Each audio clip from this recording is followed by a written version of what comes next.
O programa a seguir pode conter descrições de extrema violência e não é recomendado para pessoas sensíveis.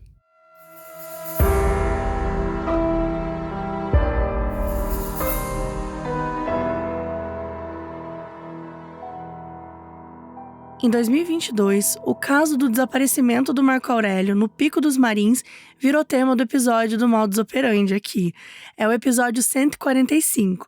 A gente teve uma conversa com o diretor Marcelo Mesquita sobre uma das histórias mais misteriosas do Brasil. O caso aconteceu em 85, quando Marco Aurélio Simon, de 15 anos, desapareceu durante uma trilha no Pico dos Marins, na Serra da Mantiqueira, após se separar do restante do grupo de escoteiros. E desde então, deu origem a diversas teorias, investigações controversas e buscas que atravessam décadas. Agora, em 2026, a história ganhou uma nova adaptação no formato de série documental no Globoplay, revisitando o caso com novos materiais, depoimentos e novos detalhes de investigação.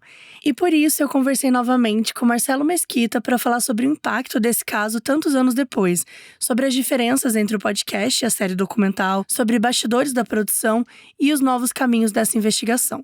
A partir de agora, segue a nossa entrevista.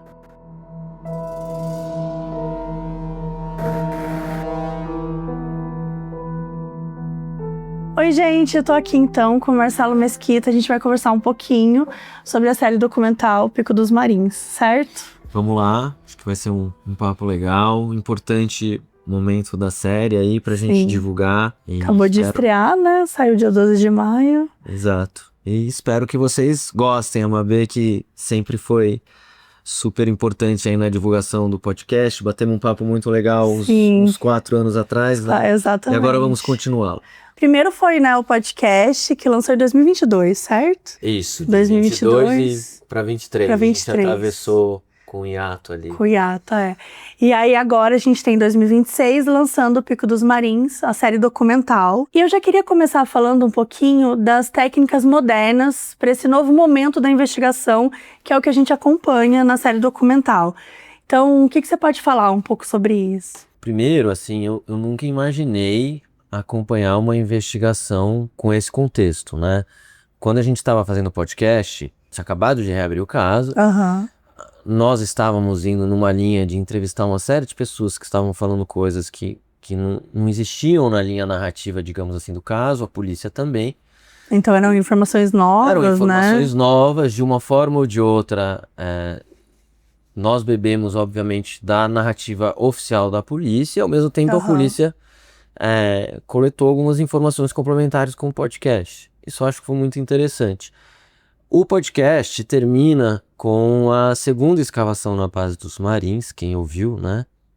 Então existe uma suspeita atual, a linha investigativa da polícia, uma das linhas, mas a principal atual, com o caso reaberto, não é a mesma linha de 85. Essa linha, ela ganha novos suspeitos, e ao ponto que 2 pessoas ali da região da base dos Marins foram escavar à procura de 1 ou 2 corpos, e isso desencadeou tudo. O último episódio do podcast, a gente termina com uma indicação do cachorro da perícia, que é o Mani, né? Tô falando assim de uma forma para quem tem mais proximidade com a história, que detecta algo no solo. Normalmente esses cachorros são treinados para identificar o necrochurume, né? Que é algo relacionado a restos, digamos assim, de algum corpo humano ou ao sangue.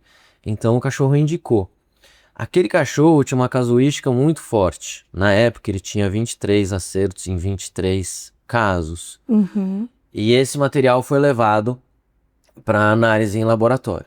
Como o desenvolvimento da série audiovisual levou 2 anos para chegar lá, a gente conseguiu explicar o resultado, né? Então deu um resultado positivo, o cachorro não estava equivocado, e a partir daí, ok, se o cachorro está apontando que o material é humano, quem é, como foi parar ali, tem mais, não tem mais, como é que a gente pode ter uma prova um pouco mais palpável de que de fato alguém foi enterrado, e se alguém foi enterrado, esse alguém era o Marco Aurélio, esse alguém era outra pessoa, é mais de uma pessoa. Então tudo isso a série trabalha nos seus últimos episódios. Como é um projeto não só para quem assistiu, ouviu o podcast, mas para quem nunca teve conhecimento com a história, E tem novidades, a gente retoma 1985, explica as hipóteses trabalhadas em 85 pela polícia, pela família. Então, Marco Aurélio morto, o grupo dos escoteiros envolvido na possível morte ou não, Marco Aurélio sequestrado, Marco Aurélio abduzido, existem evidências, pelo menos do ponto de vista ufológico, existe isso dentro da narrativa, ou terceiros, né? Então acho que a investigação atual vai para essa linha. Então a gente retoma na série audiovisual, a gente trabalha cada uma das hipóteses, só que agora, para mim, a maior dificuldade era, eu nunca tinha feito um podcast, né? Quando eu fiz, eu percebi eu mesmo que ao narrar eu imaginava imagens. Sim.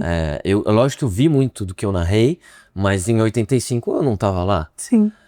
Então eu, digamos assim, fiz o meu próprio filme na minha cabeça. Você, Mabê, fez o seu. E cada ouvinte faz o seu. Acho que isso é uma beleza do formato. Desculpa a palavra beleza com uma história tão trágica. Assim como a literatura. Quando a gente foi fazer a série audiovisual, a pergunta era, será que o que a gente vai filmar vai estar à altura do filme de cada um?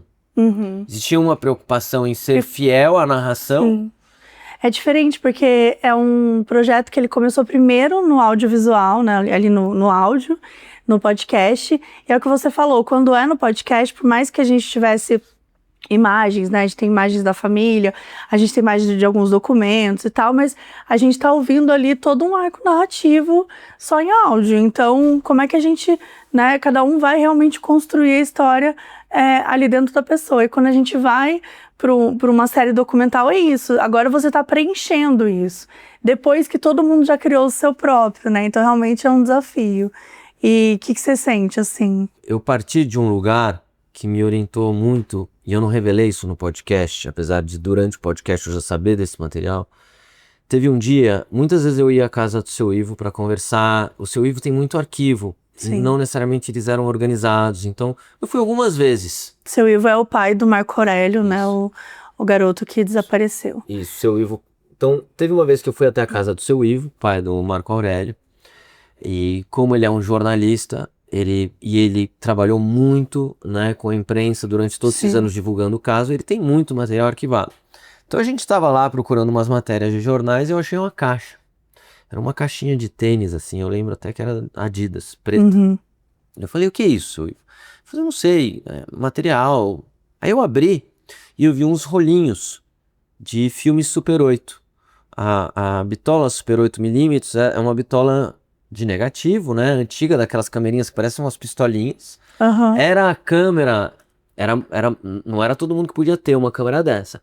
Era a câmera que você poderia levar na mão ali na década de 70, 80, né? Existiam as câmeras de TV, câmera de cinema, e o Super 8 era, digamos assim, talvez o celular. E o Seu Ivo era um excelente fotógrafo. E eu descobri com aqueles olhinhos, ele falou, Marcelo, deve ser material da família, das crianças. Eu filmava muito eles. Eu falei, nossa. Falei, posso revelar? Porque não adianta, você tem um rolinho lá, você estica, você não mal consegue vê. ter uma noção, né? Revelei, e para minha surpresa, eu vi o Marco Aurélio escoteiro, com uniforme, eu vi os irmãos escoteiros, né, as irmãs bandeirantes, todo o grupo olivetano. Aquilo me deu muito a atmosfera daqueles dias. Isso, inclusive, me ajudou a narrar o podcast. Uma vez que eu teria que basicamente recriar todas as hipóteses nascem em 85, eu pensei, por que não usar a mesma câmera do Seu Ivo? A montanha é a mesma, né? É um gigante. A base dos Marins é muito similar. Se eu encontrasse figurinos próximos às roupas escoteiras, a gente encontrou idênticas, inclusive falando com o pessoal da União dos Escoteiros do Brasil, achamos atores e pessoas parecidas, encenamos aquela subida. E misturamos isso na edição com o material do Seu Ivo. Então, assim, pra mim, o que mais me incomoda quando eu vejo uma série documental são as dramatizações. Eu acho que se elas não têm um motivo pra existir, elas atrapalham. Isso é uma opinião minha, muito própria, cada um tem a sua. E você pode gostar de algo e eu de outro algo. Então eu acho que a minha vontade era não parecer uma dramatização. Como eu tentei encostar no material real do Seu Ivo e trabalhei com os dois ao mesmo tempo na edição, Eu acho que o impacto é quando você está assistindo, você não necessariamente sabe o que você está vendo. Tá. Você pode estar vendo material de arquivo do seu Ivo e imaginar que é material de dramatização ou o contrário. Uhum. Ver uma dramatização e achar que é material de arquivo da família. Sim. Então eu fiquei feliz com isso, porque isso ajuda a dar atenção Atmosfera também. à atmosfera, o suspense, o drama que a história tem. Uhum. E isso é muito difícil no documentário, né? Sim. Parte do que eu documentei, eu segui o seu Ivo com uma câmera durante 3 anos, 4 anos, 5 anos.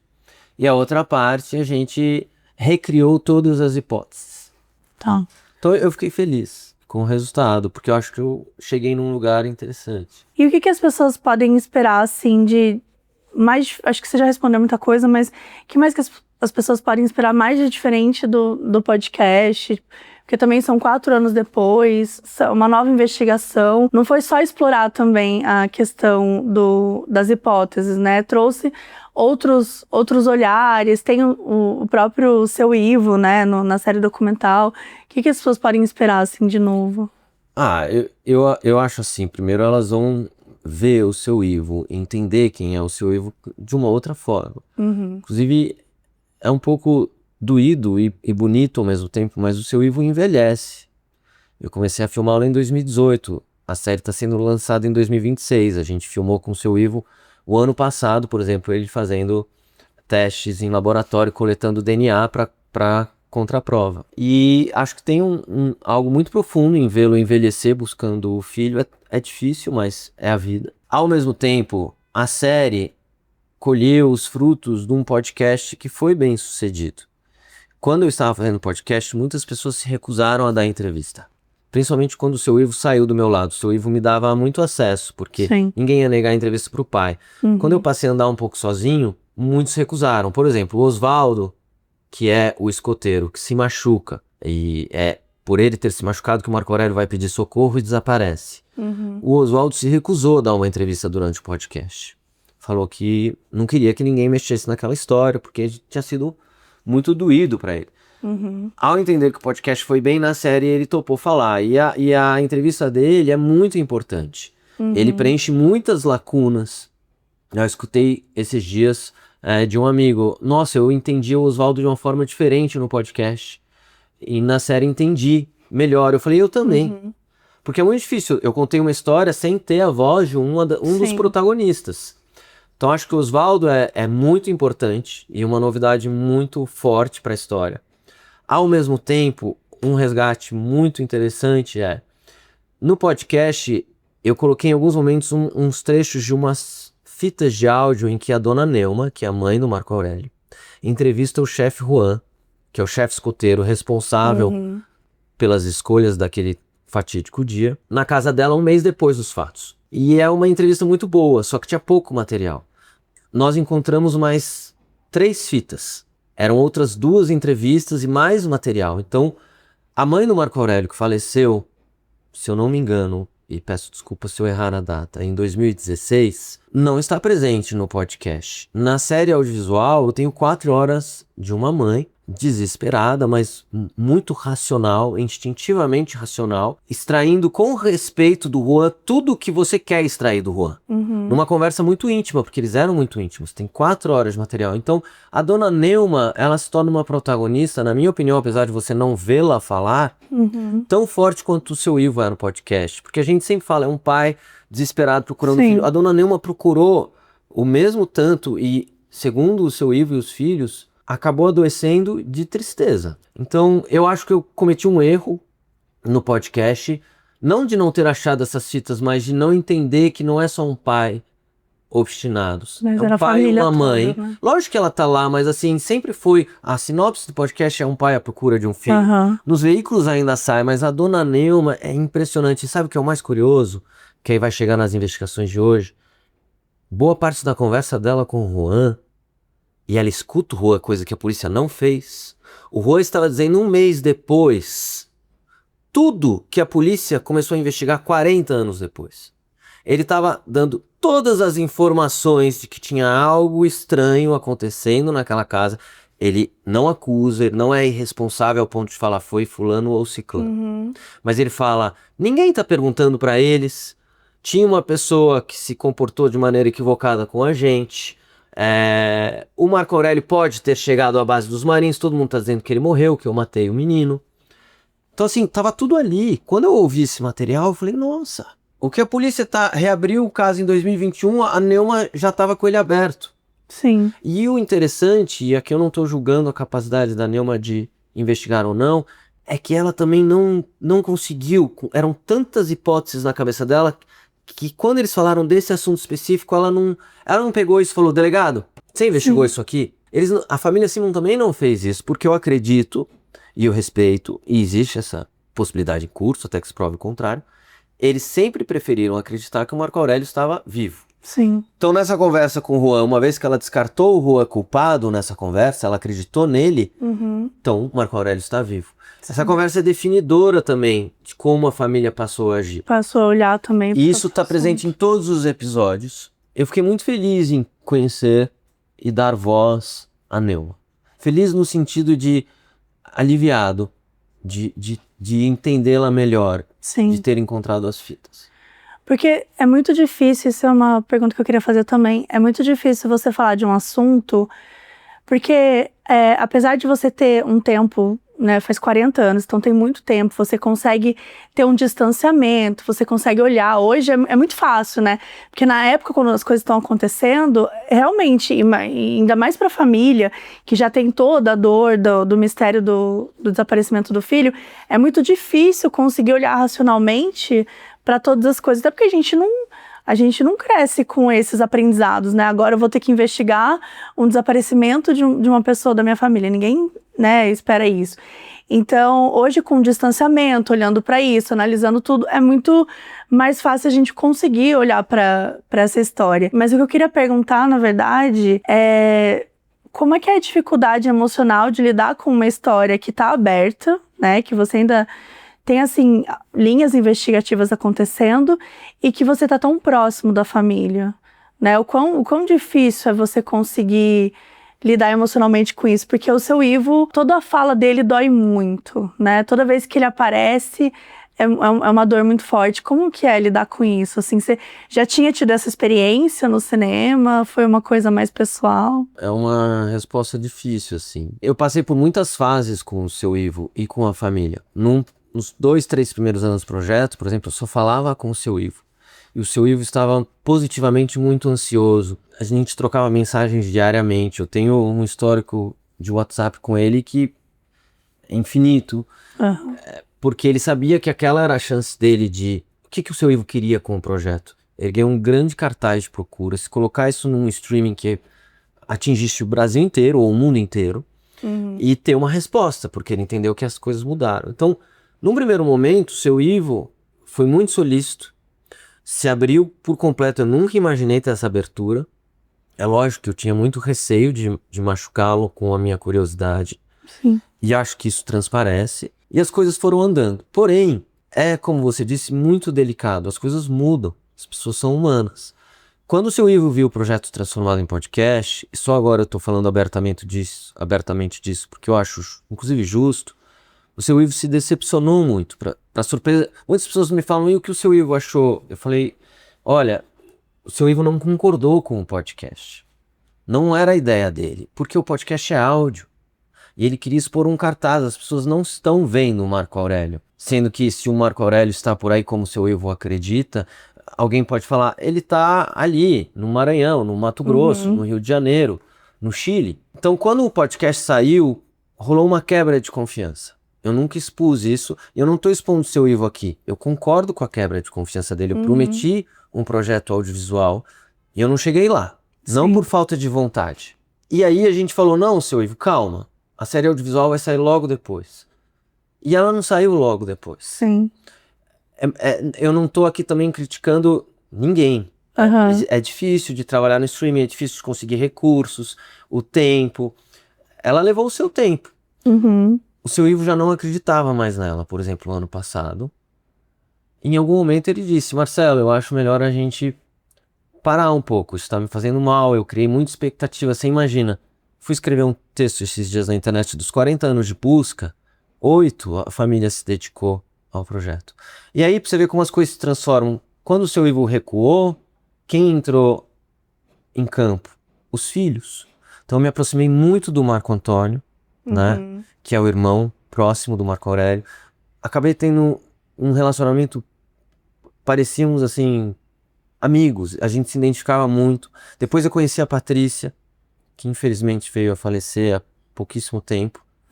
E ela foi extremamente racional, controlando as ansiedades do seu Ivo, mantendo o projeto de pé, a Adriana.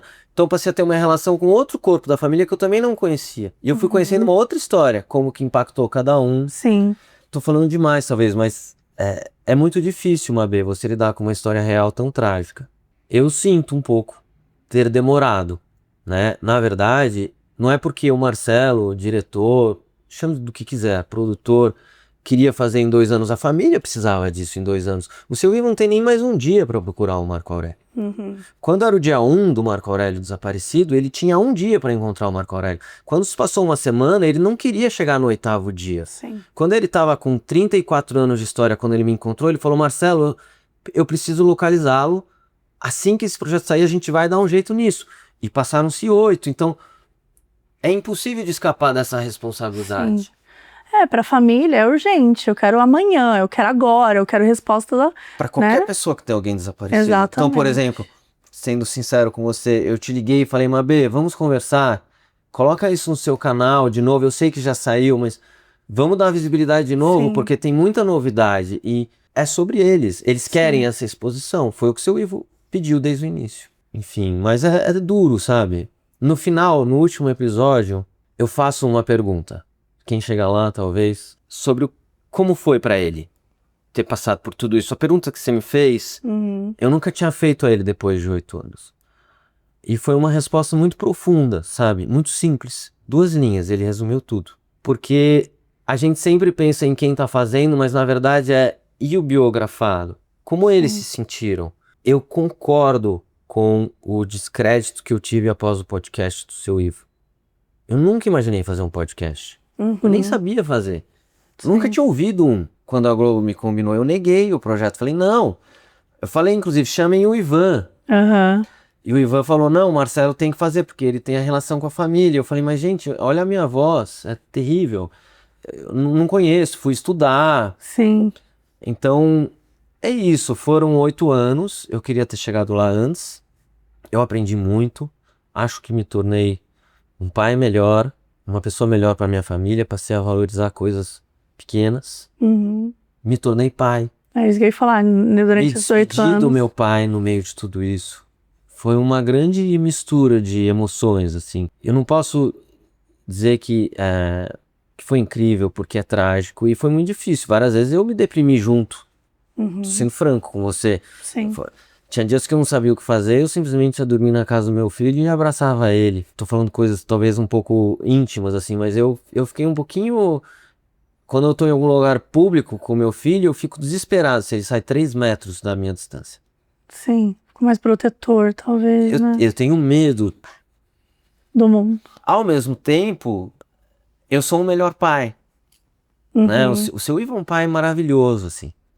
A família deles, acho que a família do seu Ivo é um exemplo de família. Essa série, no fundo, é uma série sobre a família. Sim. Sobre essa relação amorosa que muitas vezes a gente quer ignorar, quer evitar o Natal, Sim. quer sair do grupo do WhatsApp, que é primária, que a gente não dá o devido valor às vezes, sabe? Então eu acho que por isso todo mundo se identifica com ela. Porque a gente se vê no seu Ivo, no Marco, em todo mundo, né? É um retrato de uma família que passou por uma situação que é uma das piores que você pode passar com a família, e estão tentando ali aprender a lidar, porque provavelmente seu Ivo também não tinha a menor ideia de como lidar naquela época, né, de como acessar as emoções, como lidar com toda essa dor, e ao mesmo tempo ter uma racionalidade para olhar para as coisas que estão acontecendo, ver o que está sendo perdido. Porque é isso, a gente fala isso, inclusive, muito no podcast, no Modus Operandi. Assim, quando a gente olha para casos de pessoas desaparecidas, tem muitas vezes a polícia não está olhando uma linha que, de repente, quando alguém vai olhar anos depois fala, gente, mas isso aqui tinha que alguém ter olhado para isso. Tinha alguém que ter analisado essa pessoa aqui, alguém tinha que ter olhado esse documento. São coisas também que às vezes é a distância emocional, a distância física, a distância de tempo, a distância de contexto da época, de você enxergar, né, olhar para aquilo e falar, não, vamos olhar para essa história por um outro lado, assim. Então, muito obrigada pelo papo, por trazer, assim, as suas impressões durante esses 8 anos de projeto. Eu gostaria de... Quem gosta do trabalho que foi feito, porque o podcast de fato teve uma visibilidade grande e ele foi muito colaborativo. Muitas pessoas colaboraram com a pesquisa, pessoas que estavam vindo lá em Cruzeiro, em Marmelópolis, mandaram fotos, Eu acho que esse momento, pelo menos do meu trabalho com a família Simon, é uma última janela aberta de esperança. A polícia avançou muito. O que se escutou no podcast se transformou já em 2 anos. Se a gente conseguir divulgar essa história para o maior número de pessoas possíveis, a chance da família ter um desfecho é grande. Eu estou falando isso de forma racional. Uhum. Então, quem estiver nos ouvindo e achar que o trabalho foi feito de uma forma respeitosa, divulgue. Eu sei que isso parece um clichê no audiovisual, mas manda nos grupos de família. Uhum. Indica, poste, é uma janela curta. Sendo mais racional ainda, hoje é dia 15. Olha como é lançar um projeto dentro do streaming que é tão grande, vocês cobrem, vocês sabem. Sim. Daqui a 1 mês vai ter a Copa do Mundo. Sim. Eu tenho 3, 4 semanas para fazer isso virar um grande canal de comunicação. Uhum. E sim, existe uma chance de um desfecho. Tem muita coisa que eu também não pude publicar na série, por questões jurídicas. Sim. Então, acho que o que o Seu Ivo sempre quis foi aquele Seu Ivo do início do projeto. Vamos, divulga, fala, vambora, se quer ir pra piquete, vamos. Levantem o cartaz de Procura-se Marco Aurélio, divulguem o Pico, que a gente pode ter um final diferente.